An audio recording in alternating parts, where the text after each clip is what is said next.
Bonjour et bienvenue au jeu de Fabien. Nous voilà dans Citadelle. Le but de chaque joueur est de bâtir la cité médiévale la plus prestigieuse. Pour y parvenir, chacun va devoir acquérir de l'or, étonnant, et s'adjoindre les services de notables locaux. À chaque tour, nous choisirons un personnage qui nous confère un pouvoir particulier. Nous bâtisserons notre cité en jouant des cartes quartier en main, en payant leur coût. À la fin de la partie, chacun rapportera autant de points qu'il a coûté d'or à bâtir. Dès qu'un joueur bâtit le 7e quartier de sa cité, on termine le tour en cours et la partie prend fin. Celui qui totalise le plus de points est déclaré vainqueur. Étonnant! Allons-y pour la mise en place. On mélange les cartes quartier et on en distribue 4 par joueur. Face cachée, ce sera notre main de départ. On place la pioche de cartes quartier non distribuées ainsi que les pièces d'or au centre de la table. Chaque joueur prend 2 pièces d'or dans la banque pour constituer son trésor initial. Le joueur le plus âgé prend le pion couronne. Attention, selon le nombre de joueurs, les règles changent. De 4 à 7 joueurs, on vient de le faire. Mais de 2 à 3 joueurs, chacun dispose dès le départ de 2 personnages. Nous faisons 2 actions par tour. Une fois pour chaque personnage. Mais un personnage ne peut activer son pouvoir uniquement pendant son action. Mais attention, il vous faudra 8 quartiers pour gagner. Revenons à la partie pour 4 joueurs. Les tours des joueurs sont dirigés par les personnages, qui possèdent un numéro en haut à droite. Celui qui détient la couronne appelle les personnages l'un après l'autre, en commençant par le numéro 1. Lorsqu'un joueur est appelé, c'est à lui de jouer son tour. Nous avons le droit de choisir entre 2 actions, soit prendre 2 pièces d'or, soit piocher 2 cartes quartier, en conservant qu'une. Pas cool! Ensuite, nous pouvons construire un quartier et un seul par personnage. Mais attention, nous ne pouvons pas le faire si nous possédons déjà ce quartier. On le pose alors devant nous en payant son coût. Donc, pas 2 quartiers identiques, un seul dans sa cité. Attention, un seul quartier par tour, sauf pour une partie à 2 ou 3 joueurs, vu que je rappelle pour ceux qui dormaient qu'il y a 2 personnages par tour dans 2 actions possibles. Vous suivez? Bon, les pouvoirs des personnages. On peut les utiliser selon leur indication. Voyons cela. Le 1, l'assassin. L'assassin peut tuer un personnage de son choix.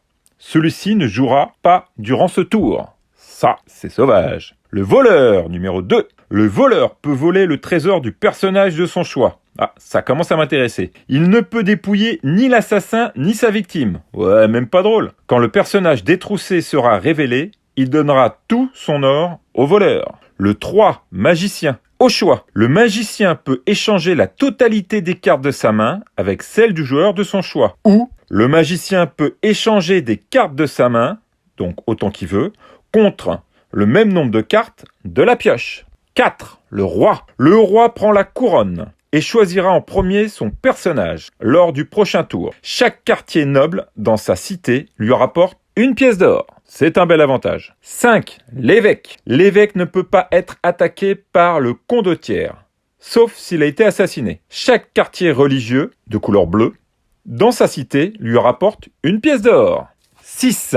Le marchand. Le marchand reçoit une pièce d'or supplémentaire au début de son tour. Miam miam les sous, les sous, les sous. Chaque quartier commerçant, de couleur verte, dans sa cité, lui rapporte une pièce d'or. 7. L'architecte. L'architecte pioche 2 cartes supplémentaires au début de son tour. Il peut bâtir jusqu'à 3 quartiers. C'est le moment de se faire l'argent avant et de pouvoir le dépenser après. Condottiere. Le condottiere peut détruire un quartier en payant son coût de construction -1. Lui, il est économique. Chaque quartier militaire, de couleur rouge, dans sa cité, lui rapporte une pièce d'or. Pour les quartiers, nous en avons 5 différents, de couleurs différentes bien évidemment. Le quartier des commerçants est en vert, le quartier des militaires est en rouge, le quartier des nobles est en jaune, le quartier religieux en bleu et le quartier merveille en violet. Pour les quartiers merveilles, elles sont très spécifiques et donnent des pouvoirs. Je vais vous en donner quelques-uns que vous puissiez un peu voir à quoi elles correspondent. Par exemple, la salle des cartes. À la fin de la partie, marquez 1 point supplémentaire pour chaque carte dans votre main. La forge. Une fois par tour, vous pouvez payer 2 pièces d'or pour piocher 3 cartes. Donc vous pouvez constater qu'il y a pas mal de petits avantages qui peuvent se cumuler. Elle coûte très cher, mais derrière, elle peut vous donner plein de points. L'université coûte 6 pièces d'or à bâtir, mais vaut 8 points pour le calcul du score. Donc il y a quand même 6 pièces à sortir, mais ça fait 2 points de plus de gagner. Car je vous rappelle, le nombre de pièces est égal au nombre de points à la fin de la partie. En parlant de fin de partie, donc, vous savez qu'au 7e quartier bâti, notre cité est complète. On termine alors le tour. Rappelez-vous, par contre, à partir de 4, c'est 8 quartiers. Le calcul est simple. On compte le coût de la construction totale des quartiers de notre cité. Un quartier vaut 2 pièces, ça vous fera 2 points. On rajoute 3 points si la cité comprend les 5 quartiers différents, donc les 5 couleurs de chaque quartier. On rajoute 4 points pour le premier joueur qui a fini. Vous êtes le premier joueur, on finit le tour, mais vous êtes sûr de gagner au moins 4 points de plus que les autres. Si par contre, dans notre tour, nous faisons une cité qui comprend les 7 quartiers ou les 8, selon le nombre de joueurs, on gagne 2 points. On rajoute les bonus liés aux merveilles, que je vous ai expliqué tout à l'heure, et c'est parti. On voit qui a le meilleur score. En cas d'égalité, c'est celui qui possède le numéro d'ordre le plus élevé sur son personnage. Rappelez-vous, sur le personnage, on a un numéro qui va de 1 à 8. Et voilà pour ce petit jeu avec une petite boîte, mais une vraie grande surprise. Comme quoi, la taille ne fait pas tout. En vous souhaitant une bonne journée et de bons jeux!